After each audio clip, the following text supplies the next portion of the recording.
తెలుగు రుచికి స్వాగతం. మీ పండుగ ఉత్సవాలను మరింత రుచికరంగా చేయుటకు భారతీయ సంప్రదాయ పండుగ ఆహారాలు మరియు వివిధ పిండి వంటకాలను ఈ వీడియోస్ ద్వారా మీకు పరిచయం చేస్తున్నాం. వెట్ రైస్ ఫ్లోర్, తడి బియ్య పిండి. ఈ పిండిని స్నాక్స్ మరియు పిండి వంటలు తయారు చేసుకోవడానికి ఉపయోగిస్తారు. దీనికి కావలసిన పదార్థాలు: బియ్యం 500 గ్రాములు. ముందుగా ఒక గిన్నెలో కడిగిన బియ్యం 3 నుండి 4 గంటల పాటు నానబెట్టుకోవాలి.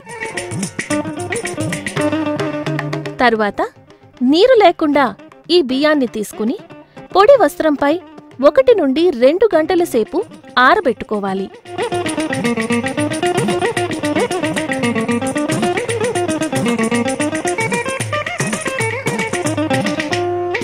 బియ్యం ఆరిన తరువాత మిక్సీ జార్లో వేసి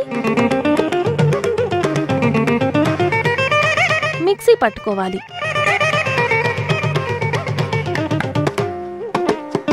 తర్వాత జల్లించుకుని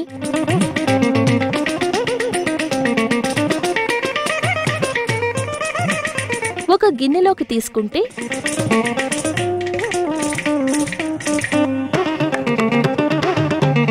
తడి బియ్య పిండి రెడీ. దీనిని నిల్వ చేసుకోవాలి అనుకుంటే బియ్య పిండి పూర్తిగా పొడిగా ఉందని నిర్ధారించుకోవాలి. మా ఈ వంటలు కనుక మీకు నచ్చితే లైక్ కొట్టండి, షేర్ చేయండి and please subscribe to Telugu రుచి.